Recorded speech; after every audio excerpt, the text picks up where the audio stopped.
Good morning everyone. Good morning ma'am.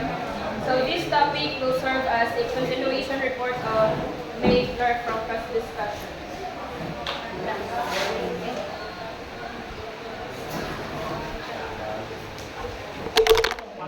Cannabis or marijuana embraces every kind, class, genus, or species of the plant Cannabis sativa L. Marijuana is generally used to refer to products or types of cannabis that make you feel high. Cannabis is a scientific word of a large family of a plant. A plant can be used for smoking, making extracts, or other forms. It has different names like hashish or ganja and can be used kaning fresh or dried. Next. So common symptoms of marijuana withdrawal: sleep disruption, cravings, ikagkuan, kaonan, weight gain, manamuka, digestion problems, appetite change, maglain ako di mo mga kuan, pagkaon, then headaches, maglabad mo ulo, mood swings, weight loss, pwede po ka, di ba, pwede ka manambo, pwede po ka kamay mo mga kuan, maniwag ka. Then cramps or nausea. After eating, magsuka ka, after mo kaon. Next. Methylene dioxymethamphetamine, or MDA, or commonly known as ecstasy. It refers to the drug having such chemical composition, including any of its isomers or derivatives in any form. So it can make people energetic and happy, but has a dangerous effect to our body. Commonly, ay mostly magamit din sa parties. Kanang si Sanchez sabi, na siya'y date dito. Pero may balak siya, yan bukaman o ecstasy or tablet na iyahang ang drinks sa babae na iyahang.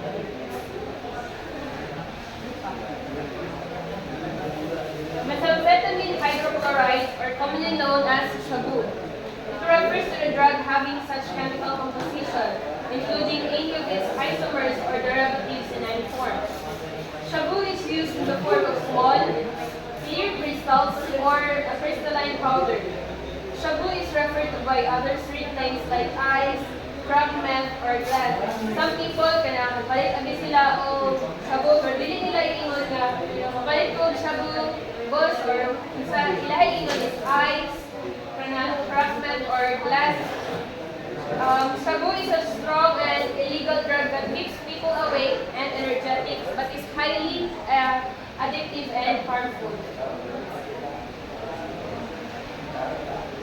Opium. Opium refers to the coagulated juice of the opium poppy, Papaver somniferum L, and embraces every kind, class, and character of opium, whether crude or prepared. Opium, it refers to a substance comes from the plant. Or siya ang opium poppy. Opium poppy. It refers to any part of the plant of the species Papaver somniferum L, Papaver somniferum DC, Papaver oriental, Papaver bracteatum, and Papaver royas, which includes the seeds, the straws, branches, leaves, or any part thereof, or substances derived therefrom, and even for floral, decorative, and culinary purposes. It is a plant that produces opium, parts such as seeds, leaves, and can be used for making drugs, even though some varieties are used for decoration or cooking. Pwede po siya.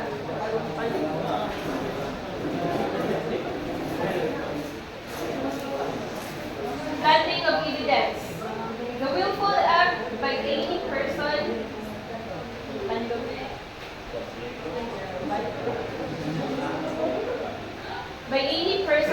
of maliciously and surreptitiously inserting, placing, adding, or attaching directly or indirectly through any overt or covert act, whatever quantity of any dangerous drug and or controlled precursor, an essential chemical in the person, house, pwede po siya, maplantahan ka sa yung para sa teachers, then sa balay po nimo, sa area nimo, sa surroundings mo ang balay, pwede po ka plantahan dito.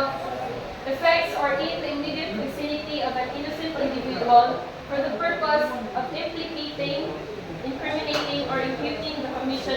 violation of this act.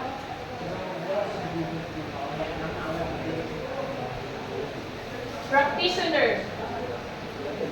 Any person who is a licensed physician, dentist, chemist, medical technologist, nurse, midwife, veterinarian, or pharmacist in the Philippines. So these people, muna siya ang mga medicine professionals nga allowed to handle certain drugs legally. Next. Protector or toddler.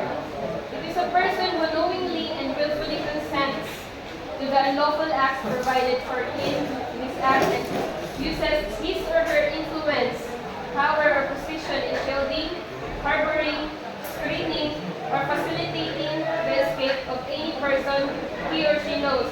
So, mali siya ang help sa mga criminals or kanang ilahang para dili siya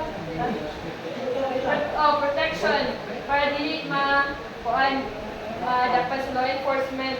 So a person helps criminals avoid being caught by law enforcement by hiding them or using their power to protect them. Pusher.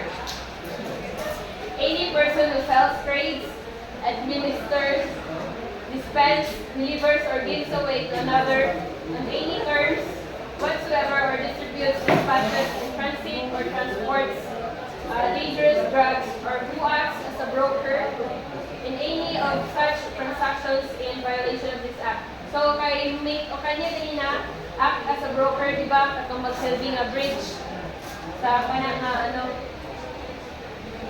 a person who sells, delivers, or distributes drugs. Sell. Any act of giving away any dangerous drug and or controlled precursor and essential chemical, whether for money or any other consideration. So giving away of drugs in exchange for money or any value. Next, trading. Transactions involving illegal trafficking of dangerous drugs and or controlled precursors and essential chemicals using electronic devices. So buying, selling, or exchanging illegal drugs using mobile cell phones. Use. Mga drug users. Any act of injecting intravenously or intramuscularly of consuming either by chewing, for example, smoking, sniffing, katong, diba? Yes, suyok, eating, swallowing, drinking, or otherwise introducing into the physiological system of the body any of the dangerous drugs.